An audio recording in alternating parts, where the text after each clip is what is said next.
Matt Amargo is the lead pastor of San Diego Christian Fellowship, a multi-congregational church in San Diego County that he has called home since 2002. He was born and raised in a U.S. Navy family and spent the first half of his life in Japan, San Diego, and the Philippines.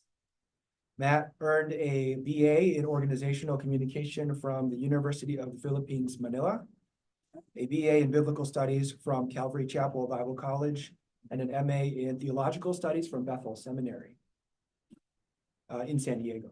He and his wife, Heather, have 3 soccer-playing and constantly singing kids named Caleb, Madeline, and Jonathan, who are all very cute, by the way. And when not serving in church ministry, Matt likes to recharge by running, cycling, surfing, and going on Monday morning dates with Heather.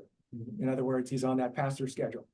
So, Sunday night is our Friday night, and Monday becomes a Saturday. But Matt is a very close friend. We've known each other for a very long time through ministry. We used to partner together to run what we called the Regeneration Ministries, which were Filipino American youth and young adult conferences through which we would sometimes serve 500 students throughout North America in one summer. And that was a whole season of our lives that stretched from around 2002 until 2011. I think we did about 15 conferences or so between the United States and Canada. And he's been in ministry relating to and with Filipino Americans for a very, very long time. So it's a special privilege for us to have and to welcome Pastor Matt Amargo. Matt, are you there? Oh, I'm here. We're going to plug you in so the audio is coming through to the whole room. There. Can we hear you speak again so we can try to get you on speakers? Yeah, sure. Hello. Here you go. Yay. All right, we're going to spotlight you and then you can take it away from there. Thanks. All right.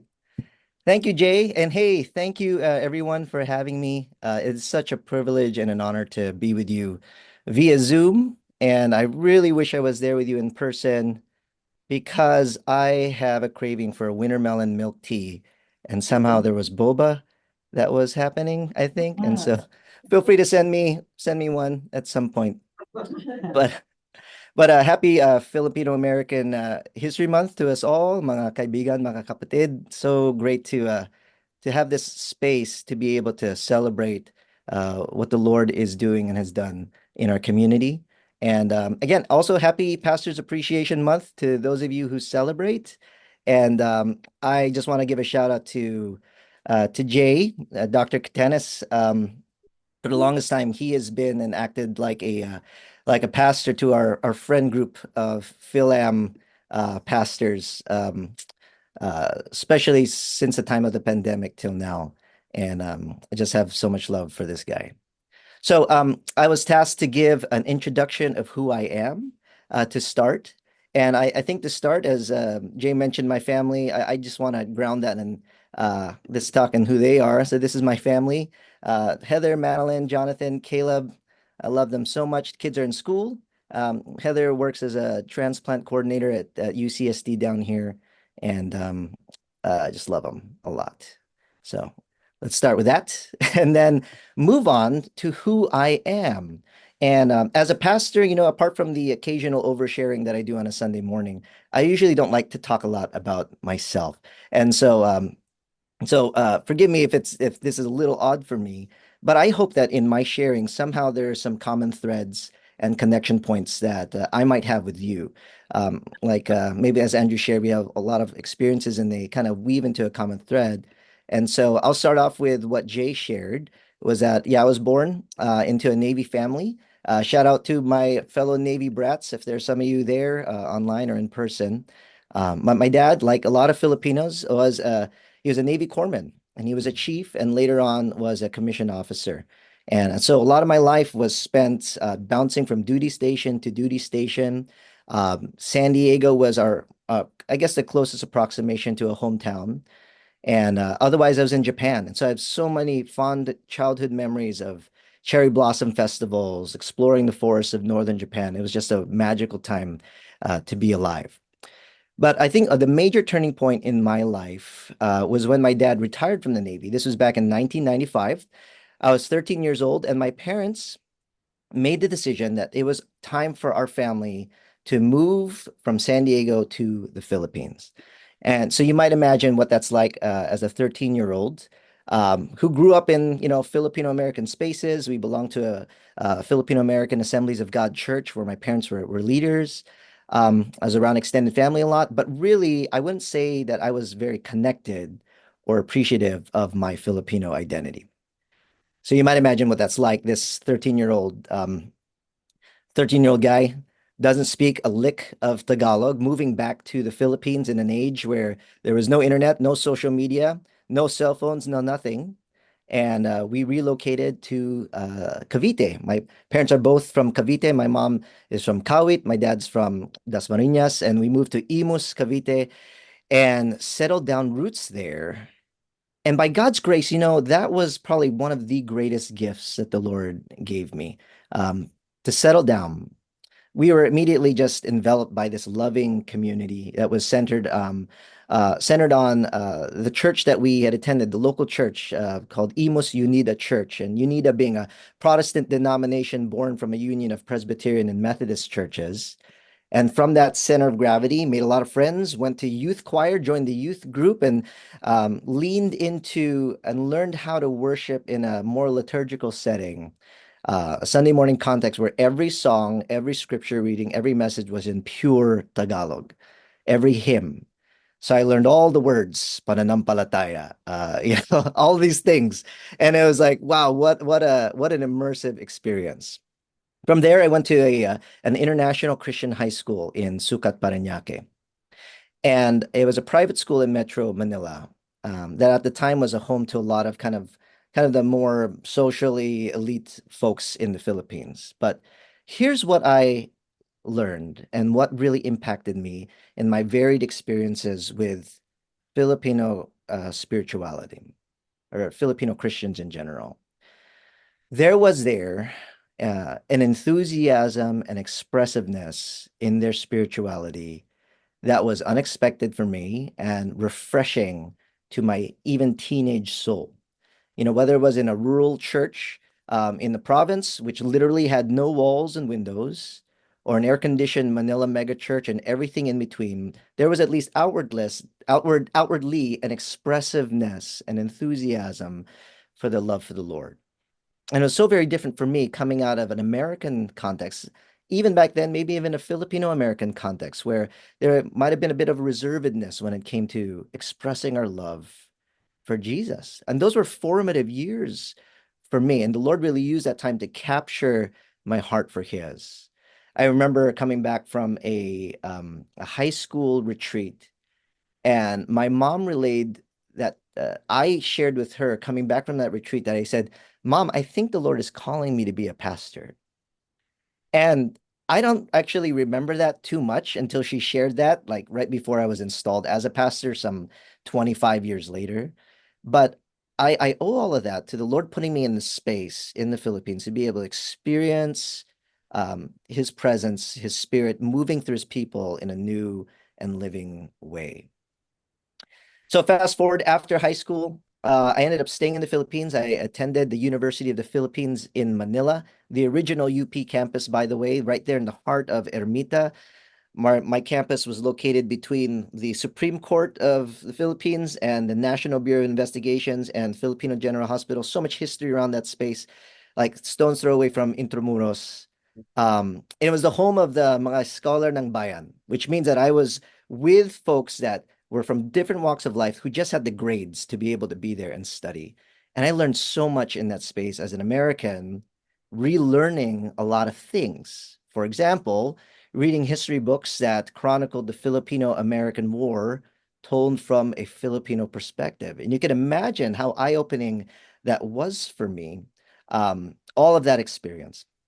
I was actually a scholar there, and it wasn't because of my grades. It was because I sang in the UP Manila Chorale, which was also an amazing experience. We sang for a lot of foreign dignitaries, for the president, even Simbang Gabi at Manila Cathedral, and it was just crazy. Just being able to do that. I sang the Lupang Hinirang so many times. I can't even, there's so many things. But again, these are some of the best years of my life. And I wouldn't necessarily recommend this, but I experienced this alone because my family had then moved abroad to different places in the Middle East and then back to the States. So I was navigating this and processing this experience by myself. And guys, I share this because I think it answers the question for me of how a real Filipino identity and actual love for the Philippines as a homeland was formed for me. See, for me, it had to happen organically over time. Because in that way, my love for the Philippines and my Filipino-ness, it wasn't an idealistic love. Wasn't a love at first sight, but a realistic, almost self-resigned love born out of this immersed experience and this personal history. See, my love for the Philippines as home and my love for my Filipino self grew within me as I grew as a person. It's not an infatuation that I feel for the Philippines and my Filipino-ness. It's a love that's aware of and accepts the beautiful as well as the not so beautiful parts of that identity. And I think there's some of you who'd resonate with that.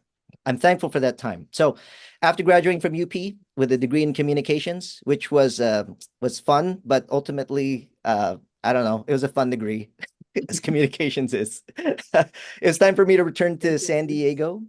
And 2002, I attended San Diego State University, go Aztecs, grad school for communication studies. My dad was a veteran, so he had CalVet, so it was free for me. So I attended there. I started attending a Filipino American church called Philam Christian Fellowship, where my cousins attended. But over time, I became kind of disillusioned with that grad school experience. I was 20 years old. I'm like, what was I doing here?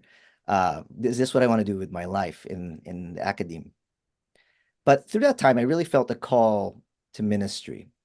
And my uncle, who was a Calvary Chapel pastor, he said, "Hey, why don't you just try it? Go to Calvary Chapel Bible College, try it out." So while I was serving as an intern for my church, jumped into there and graduated, all the while serving at my local church, leading worship, youth group, etc. Graduated from Bible college, and then continued to serve as a lay leader in Filipino American Christian Fellowship, a small Filipino church, while I was working full-time in the financial services industry here in San Diego. Got married to my wonderful wife in 2009, became an elder in the church, and in 2013 was called to be a full-time congregational pastor of our North Campus. And so I think as we head into this next kind of section, I want to explain a little bit about the church that I pastor and kind of the history there. So Philam Christian Fellowship, it started in the 1990s as a Filipino American church plant of College Avenue Baptist Church here in San Diego. And by the time I came on staff, it had transitioned to becoming a multi-congregational church. What that means is that we had two congregations in North San Diego and South San Diego, but we were one unified church. And the reason for that is the ability to have the intentional smallness of small church and the community around that, but also the scale of kind of a not so small church. So that's what happened when I joined and took over the North congregation. This is when we were meeting in different spaces. So with that, I came on, was blessed to be able to pastor in this space. But as we started to grow, I did notice something. And I noticed that there was the potential as we became even more, let's say, a little bit more ethnically diverse than we had before. We had rebranded the San Diego Christian Fellowship for various reasons, but I noticed the potential that our first generation church family, there was a potential for them to be pushed to the margins in different ways. I was preaching in English, not really comfortable preaching in Tagalog just because of my limited vocabulary, although I could kind of fake it for a little bit. But I had a burden to see our first gen and newly arrived immigrants discipled and serving to the fullest of their capacity. So in 2018, what we did, because we had a core of qualified first generation leaders, it became very apparent to us that the Lord was leading us to plant out a Filipino congregation. And what I mean by that, an unapologetically Filipino congregation that worships and ministers in Tagalog, that does ministry in Tagalog, that sings songs in Tagalog, that conducts the just different areas of discipleship in Tagalog. So that's what happened in 2018. And so from two, we went to three congregations. We had the North, the South, and what we call the TFC, or the Filipino congregation, kind of vamping off of that TFC channel, right? And this was part of one of their launches there. And it has been the sweetest, sweetest time. Our Filipino congregation has been probably one of our fastest growing, not just numerically, but just in just enthusiasm of our congregations. So thankful for them. And again, the transition and the multiplication was not without its bumps and its friction, but I just so confirmed in our hearts that this is where the Lord was leading us. And I'm so thankful for Pastor Rick and the crew at the Filipino congregation. So from then on, in 2023, I took on the role of lead pastor as our lead pastor, Pastor Steve Houston, who had been a missionary to the Philippines for 20 years. He retired and moved to Phoenix to take care of his in-laws. And so I've been serving as a lead pastor for a little over a year now. And so that is a little bit about our church. And I'm going to go on to the next section here and share about pastoring through the pandemic. Jay, unless you have anything to interject there, but I'm gonna move on, everyone. So here's the thing, guys. This is weird because I'm speaking to you via Zoom, and flashbacks of the pandemic experience, isn't it? I think a lot of us have a just like different other historical events. You like, where were you when the world shut down in 2020? What were you doing when that happened?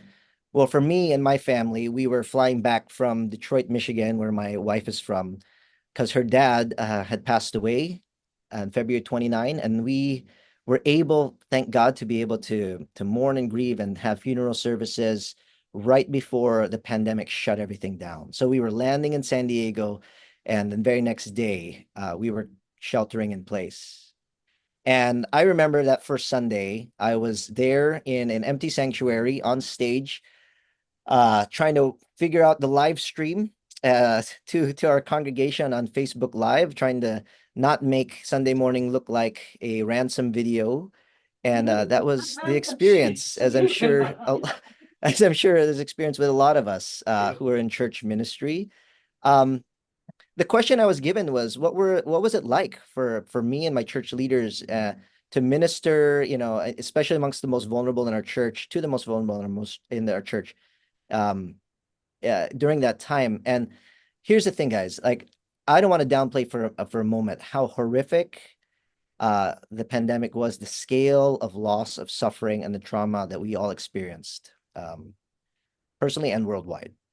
But if I were to be, if I'm being honest, there's a part of me as a pastor in my church that looks back with a little bit of actual fondness during the time of the pandemic.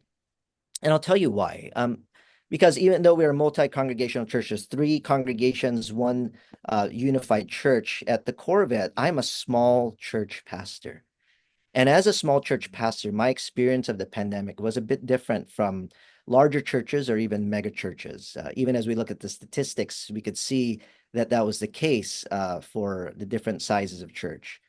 And for me, and especially in our context, coming out of a Filipino American context, we knew each other so well. Our depth of existing relationship was just so rich. We knew each other by name, and that depth of relationship, really, the Lord used that to serve each other and love with each other at one another, and not only within our church family, but those outside of our church family. So just kind of a snapshot of what it looked like for us. It's like we moved to as we were all at home, we moved to an online platform where we pre-recorded Sunday service. That was hard. And then we which meant I had to finish my sermon by Friday, which for me is such a stretch. And so we got that posted by Sunday morning, and it just went live on Sunday. And I was sitting at home with my family in my living room, like everybody else in our congregation, tuning into Facebook Live, and then just commenting, everybody enjoying each other in the comments. And that's literally was our fellowship. So many comments. And it was super sweet, actually, because for once I was like actually present with my family on a Sunday morning. It was so weird. But apart from that, being able to, now that the Sunday morning programming was kind of taken off the table, I had that much more time to be able to minister to and touch base with every family and every member of our church family. So really appreciated that. And so, like a lot of you, we moved to Zoom, but the effectiveness of Zoom was dependent upon the pre-existing relationships that we already had. So I love that. We did a lot of other crazy things during the pandemic to try to make things work. Like, for example, obviously we met outside, but also we kind of created this like children's program called Moodle Time based on a stuffed cow. You could search that later if you want.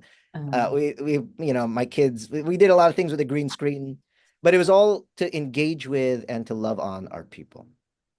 So that's a little bit about the pandemic. There are a lot of other things that we experienced in terms of suffering.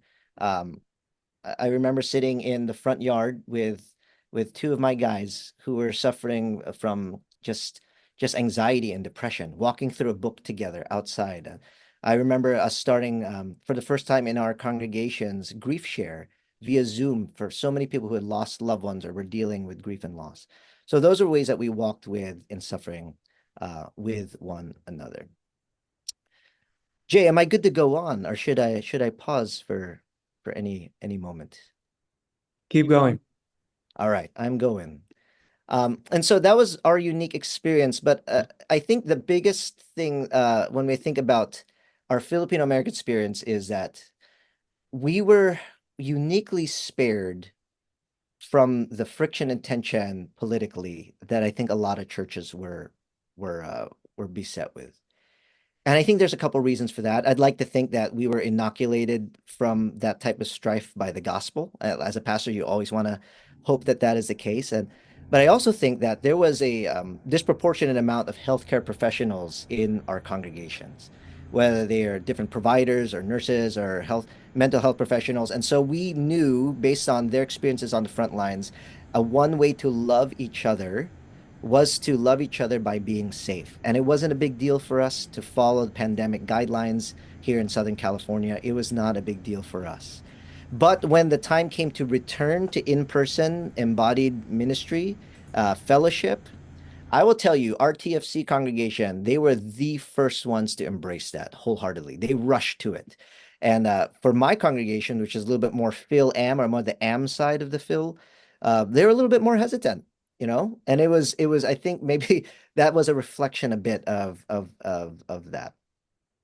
So with that said, one big thing is like we didn't get to eat food together a lot. And that's a big part of our fellowship together, that post service koinonia, loving on one another through the sharing of food. I'm going to move on to this last portion here and just talking broadly about some reflections learned about pastoring Philams in their experience of suffering. And I think there's just three brief things that I'll share in reflection. There are many more that I could, but I think one reflection that I have, and I process this with my fellow Filipino pastors as well in our congregation. And one of them is pastoring through the experience of grief and loss in general. This was through the pandemic, but just in general. I think that our experiences, especially among first generation Filipinos, there's kind of there's been historically a lack of understanding of grief in general. What that looks like, much less a modeling of what healthy grieving can look like. I think in the past, as Filipinos, there's been of a mind that there is a time and place where it's acceptable to let it all out. And that's during the wake, that's during the funeral, that's during, in the Philippines, the procession that you take from the church to the gravesite. But after a while, it's like, hey, are you over this yet? It's time to move on. And as we know, grief does not look like that for all of us. So I'm thankful for resources like Grief Share that has been so key in developing even a vocabulary for grief.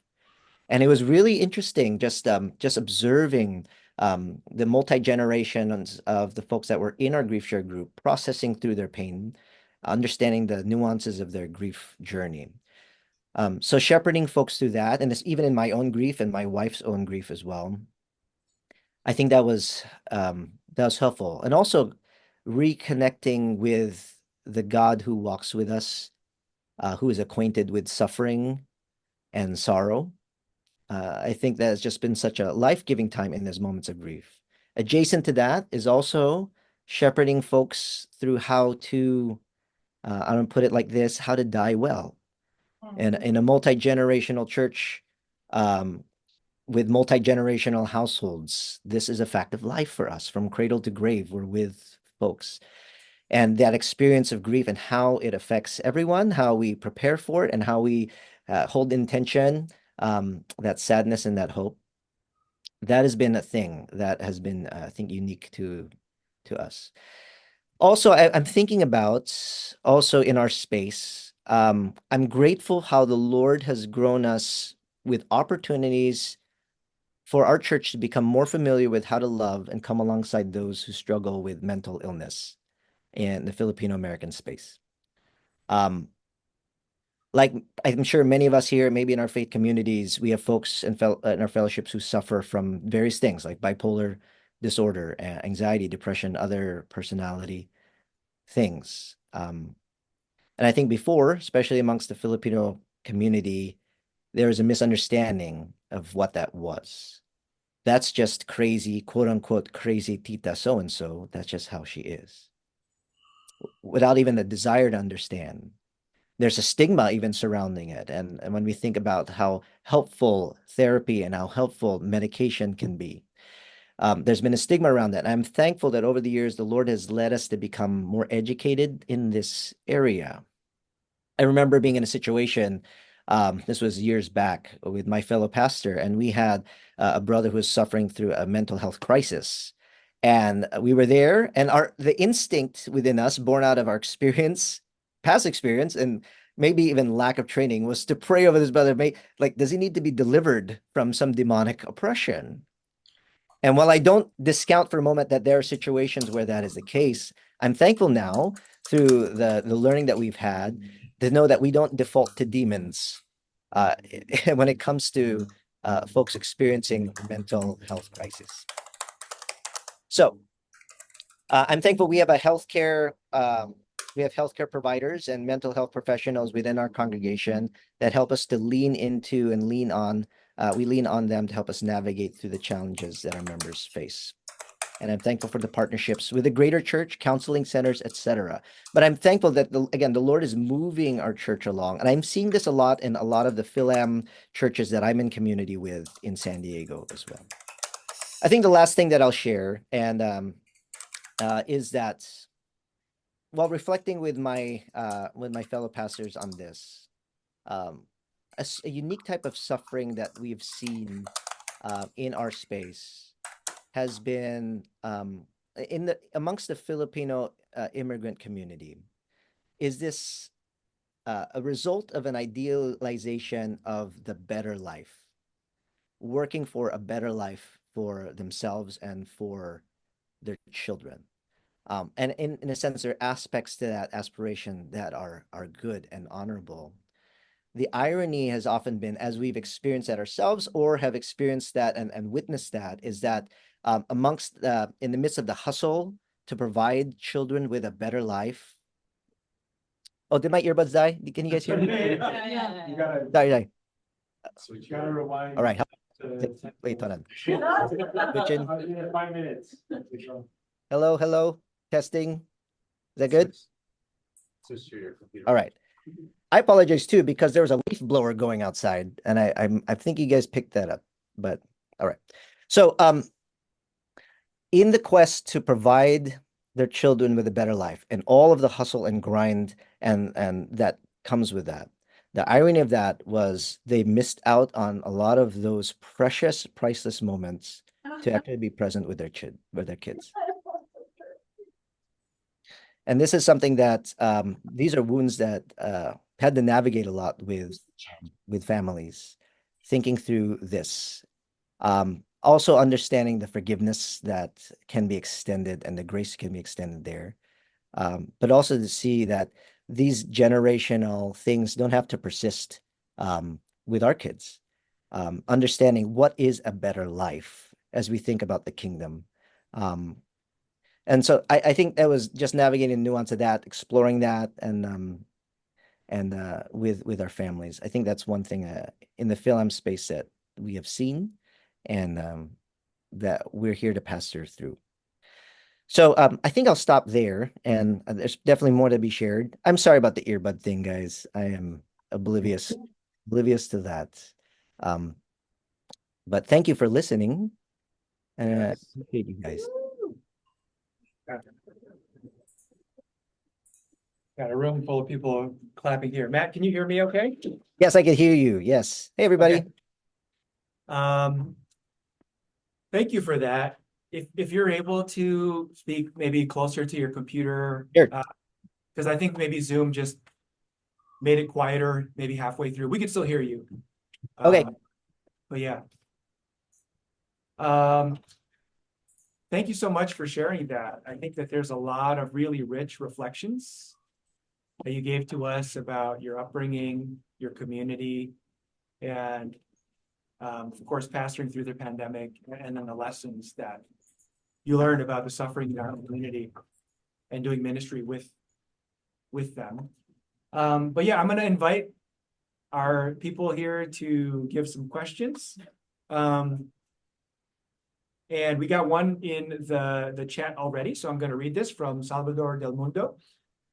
In your experience, how did faith play a role in addressing misinformation during the pandemic?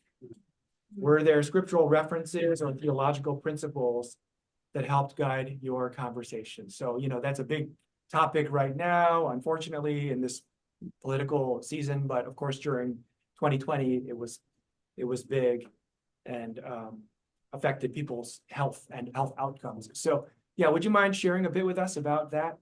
And again, the closer you get, I know we don't want like a super zoom of your face, but yeah. Yes, Did yes. faith play a role in addressing misinformation? Yeah, great question. Thank you, Salvador. And thinking about that, I think by God's grace, it's so funny, the timing. You know how when folks inevitably will leave your church. And but I'm thank God for uh the Lord moving folks on prior to the pandemic who I see would have been really hard really hard to pastor. So that's just God's grace. But I will say that in addressing misinformation and even a lot of the conspiracy theories that were bandied about, right? I think that the tone that I took with our folks is to remind them that we are people who cherish truth. We cherish truth. We're people of truth. His word is truth, and just understanding what truth is, and just even just giving helpful guidelines of how it is to be discerning people in the age. What do we do before we share something on Facebook? Do we need to even share anything on Facebook without context, things like that? And so I think that just framing it that we love people when we do our due diligence to be discerning people of truth. And we do not love them or even put shame upon the name of Christ at times when we do not love people that way. And so I think that's how I was able to frame it. And yeah, and then block them. I'm just kidding. I don't Hey. Okay, we got some questions coming in, so I'm going to turn first to KP. If you want to give your question real loudly, and then Oh, sure. So I guess my question is, you just hinted at this idea of just like kind of the people will move on. I know in speaking with a lot of kind of Filipino American pastors here in SoCal, one of the biggest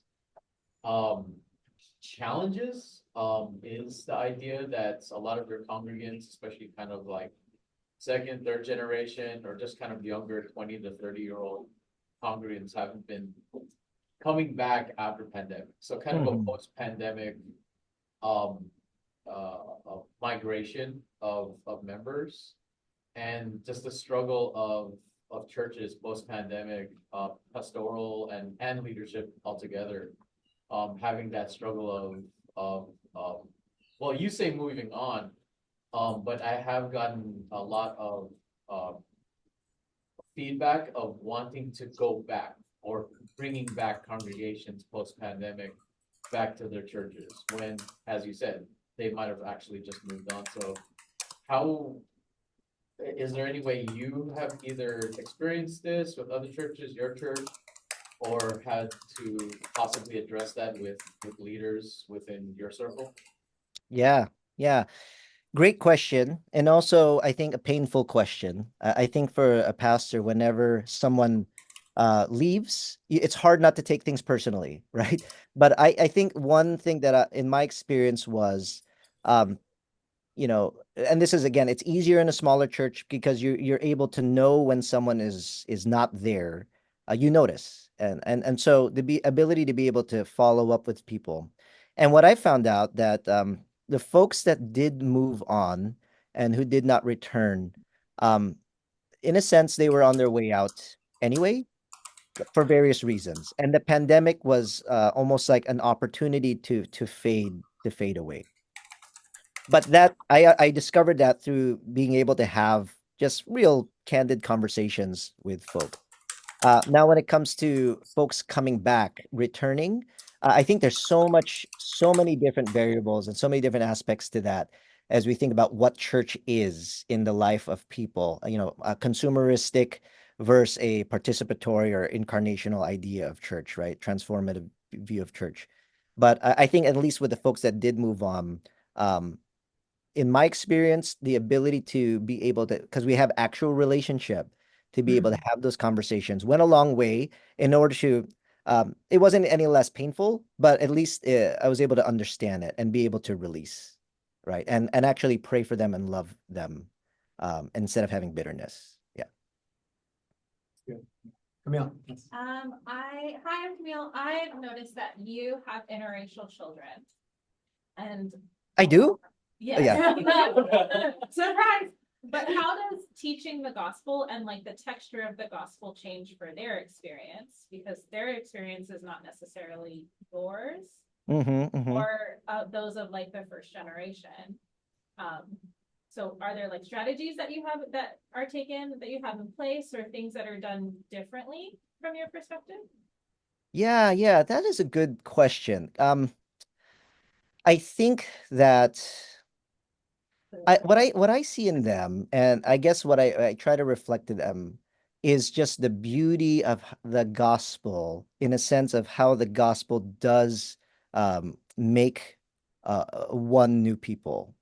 And I don't necessarily have to stretch that so much because, again, I have the privilege of living in a context in San Diego, and especially where I am in Mira Mesa, that is so diverse that they don't stick out as much. They're the norm. And so it's a norm to have, biracial children. It's a norm for them to, like in their class, there's maybe two Caucasian kids, and the rest are Filipino, the rest are, Indian, South Asian, and so in a sense, like I don't really go out of my way to it, but when it does come up, like just the understanding of like how the gospel unifies, and where in any other situations where there is not that occurring, and it's very rare for us to experience any type of discrimination or anything in San Diego, but when it does occur, pointing that out, it's like, wow, that is a result of the fall. Like that is not how God designed us to operate. And so I think it's just framing the gospel in that sense for them. But again, I living in San Diego is such a privilege for us. I live in Mira Mesa, which is known as Manila Mesa. Here, I have yes, as you know, I have a Jollibee, a Red Ribbon, and a Seafood City within a square mile of me. And so their experience is a very skewed experience, I think, in America. But I'm thankful for it. And so I hope that answers the question. Yeah, that's Thank good. you. Thank you. Thank you. Other questions? We got one in the chat, okay, from Salvador again. I'm gonna go to someone else if we have other questions from folks who haven't been able to ask one yet. Before I invite someone to give a second question, all right, just to invite participation.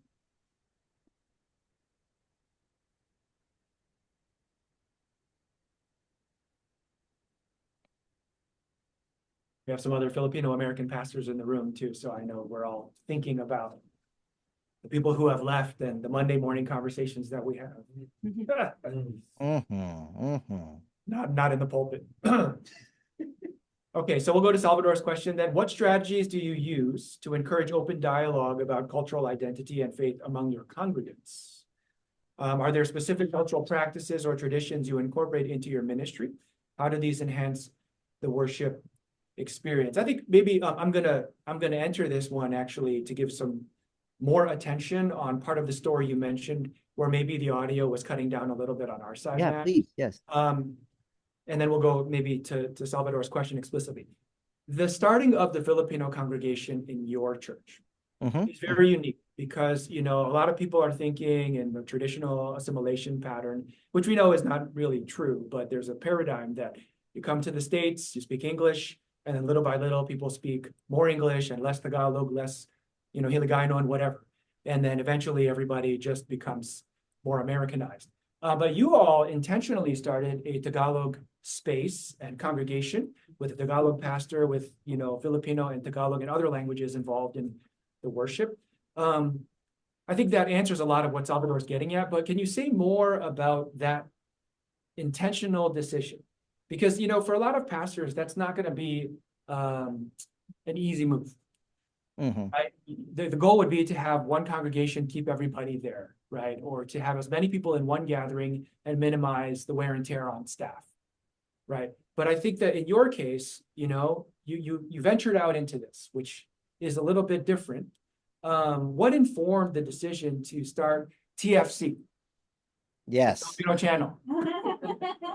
Congregation. I'd like to thank ABS-CBN for sponsoring Sure. that.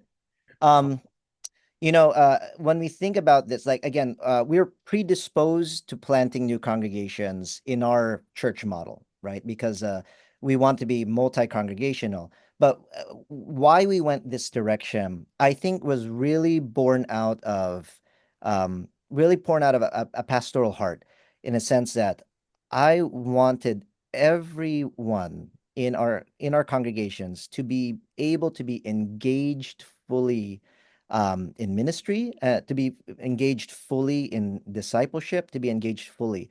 And what I saw was a pattern that as we became more Americanized, I guess. I don't even want to use that term, it's too broad, but I guess more kind of in that space, that folks would even self-exclude themselves they would self-exclude from certain ministry roles that were upfront or so because of, I don't know, a sense of like, I have an accent or something like that. And we never really said something like that. We would place people there to do those things. It doesn't matter if you had an accent or not. But I could see this kind of happening. And it's like, no, I don't want for a moment to think that there's like a second classness there. And in a way, it's like you could fight it and they could just incorporate it more. And but the one way that just seems right at the time, and this is after months of prayer, years of prayer, because we had the leaders in place that were so effective in sharing the gospel, discipling, preaching, singing in Tagalog. It's like it made the most sense for them to be able to fly, and also for me not to be the pastor in that space, to be able to have them explore and express their identity. Because as much as I want to think that I'm not a first gen Filipino. I'm 1.5, right? And I don't get the things that they get when it comes to how to reach folks. And I wanted to empower them. We wanted to empower them so much. And so that's why we went that route. It's not for everyone, right? But for us, this was such a beautiful thing. And there's so many folks who are in the kingdom of God now that are in that congregation that I would not have been able to reach. And I was so aware of my limitations and that. And so I think that was a lot about it. Like just pastorally, we saw an opportunity and we took it.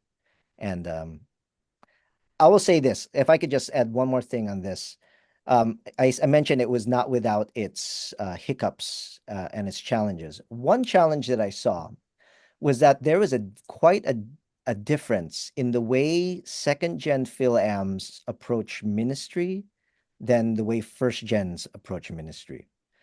First gen Filipinos have, for better or for worse, and we're working through this too, they have this I'm gonna die for this ministry. I'm gonna do whatever it takes, and I'm gonna be at church every single day. I mean, there was just like without a doubt, like they're so committed. Second gens, not that they're less committed, but it's just a different orientation towards ministry. And so when that left my congregation, I found myself struggling. I'm like, okay, with the leaders I have, the things I took for granted, people that I took for granted, it's like, okay, I need to adjust to a different environment and context of ministry than I had when I had the presence of more first gens. We still have first gens in our congregation, but the bulk went with the TFC. So that's an observation. That's really good. You're touching on something really important that many times with those of us who are second or third generation, because we have more access to English fluency and education and degrees and, internships and all these things, that sometimes it's easy to marginalize the first generation. Mm-hmm. Right? There's an accent bias. There's all this kind of colonial mentality operating among second and third generation, where we start to look down on even the elders who raised us up. And I think that that's super important. In our church in Chicago, we started a Filipino ministry 2 years ago. And then the reaction from a lot of the non-Filipinos and a lot of the second and third generation was, why do we have to have this? And that was interesting to me because, I view them as a minority inside of our church who need care. But for a lot of people, because of the hurt that they were carrying from how they grew up, either in family or in church or both, because the church is often like a family with its good and bad. They didn't want any first generation or elders to be empowered. They just wanted them to be sidelined. And they wanted the church to be kind of controlled by second generation, which of course we know is not really a healthy approach to the ministry either. So yeah, good. Thank you for answering that. Other questions for Pastor Matt? Yes, Lana. Could you talk a little bit more about, you said your church did use grief share, but also how you addressed, the question when people were going through loss, shouldn't you be over this by now?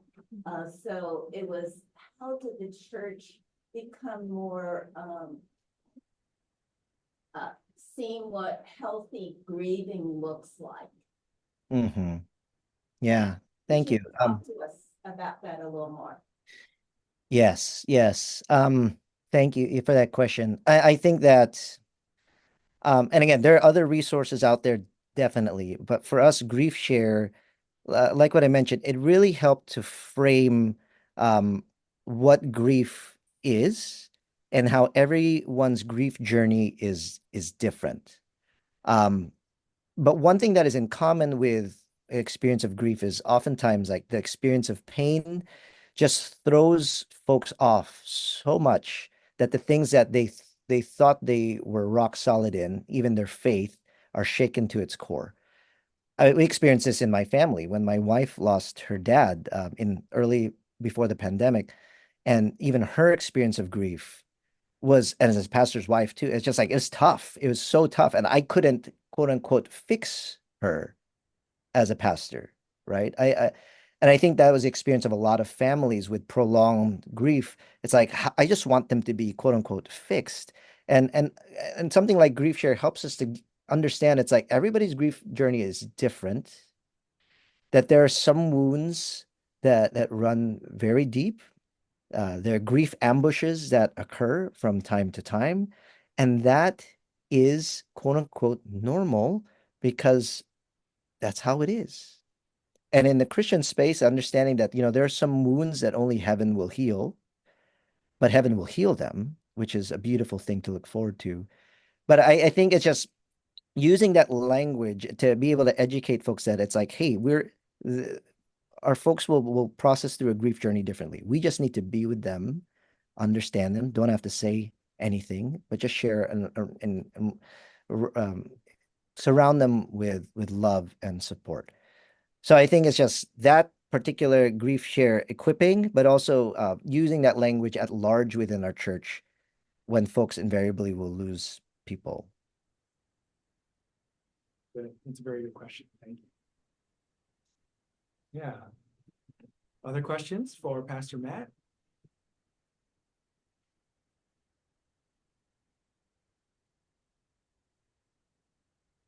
Okay, I want to ask that maybe this might be a last topic, but several questions could be attached to it. I want to talk about the suffering of pastors and ministers themselves. 2020 was a traumatic time, but not everybody talks about the vicarious trauma that pastors and caregivers carry. So you got a church full of medical workers, essential workers, and you're caring for them as they suffer and watch other people suffer and die, and they experience racism and are caught up in feeling lost, in the United States kind of racial landscape during that difficult time, another election season, et cetera. And then, you're carrying all this while you yourself also have your own pain and trauma and, are trying to navigate many things. What were some of the ways that you were able to process that or find support or health when you yourself were suffering, or when you and your pastors, whether in the TFC or in your other campuses or congregations, how did y'all as pastors deal with what you yourselves were suffering? Yeah, absolutely. And I'm sure everyone in pastors in the room have experiences and ways that the Lord has helped them deal. I think for me, definitely finding space and time with fellow pastors, not in my church, to be able to cry with, to be able to share with, and bear one another's burdens. So whether it was with you, Jay, and the other guys, or other spaces and groups, like, you can't do it alone. You need to be able to find those safe places to be able to talk. And so that was one for sure. I think the Lord in his sweetness, we all have our different things that we use to decompress. And one of the places where the Lord really speaks to me is like when I'm like going out for a run or for a bike ride, like just unplugging and being alone in nature, and the Lord really using those times to refresh my soul. But I will say that as a pastor, that whether it was in the pandemic or prior to that, I think the sweetest gift that the Lord can give you is when you reach a space of just being completely broken before him. So whether it's an accumulation of all of the things, or accumulation of just misconceptions that you have to do everything yourself, that you have to be Jesus to your congregation, or whether it's sin that hasn't been dealt with, the Lord brings you to a place of breaking. And I don't trust any pastor that has not been broken, because they're just things that the Lord will teach you in those moments, to free you from any sense of like self-reliance or any sense of self-idolatry. And so I think that sometimes you just need to be broken so that he can build you back up again. And in his grace, he does that. For me, that happened prior to the pandemic, thankfully, but it reoccurs from time to time. But I'm thankful for the sweet gift of the breaking of the Lord, that he might build us up again, better in Christ. It reminded me of in 2021 when we met up in LA and 6 of us pastors just started singing worship songs and then just cried for like an hour. Some of us brought our wives too. Yeah, it was a real sweet, needed time, but it was just all coming out. Mm-hmm. That was good. Any last questions for Pastor Matt related to Filipino American Church? Yes, Lana. Did you get the question amongst your people, where is God in the midst of all this COVID and this pandemic and this loss? Did you get that question much? Oh yeah. I don't think we got it so much. I think our folks invariably understood that he is, again, a God who is acquainted with suffering, and that he is in the midst of the suffering with us, walking through it.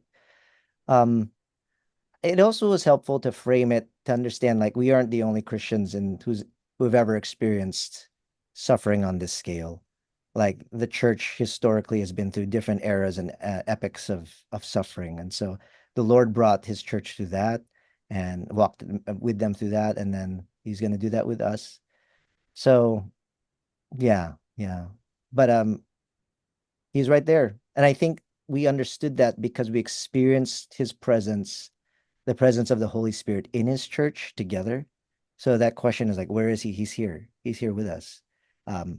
Through this Zoom window, he's with us. We experience his presence on this Facebook Live broadcast in the comment section. He's with us, right? And so I think he answered that question through one another. We got one last question from Pastor Fidel. I don't know if this is just my impression about Filipino people in the church, right? Because I have half of our members are Filipinos and half are not Filipinos. And I think what I notice is that the Filipino members do not seem to think that pastors have concerns for their own mental health or emotional health, right? They seem to think that the pastor is some kind of Superman, right? But you don't want to admit to them that they're not. I don't know. I don't know if that's just my observation. I don't know if that's a common observation the pastors have. You want to respond to that, Matt? Yeah, I feel that, because that's how I used to look at my pastors growing up in the Filipino American church, and then later in the Filipino church in the Philippines. One thing that I said to my congregation on the day I was installed as a pastor, I think 11 years ago, my first word to them is like, I will disappoint you. I'm gonna mess up. And I wanted to set the record straight, expect the bar very low. Amen. It's like, I'm gonna mess up. I'm not gonna be able to handle everything. But by God's grace, I've been called to love you guys this way. And I pray that you walk along with me. And so I think that to dispel that rumor that Matt's got it together, I'm constantly reminding people from the pulpit, like, that I don't have it all together. I'm walking this road with you. I think that might be hard, because I think sometimes Filipinos are people, they want a superhero. They want, I'm like, there's no other perfect man but Jesus. And so, sorry, you could go to that other church. That guy seems like he's got it together. Yeah,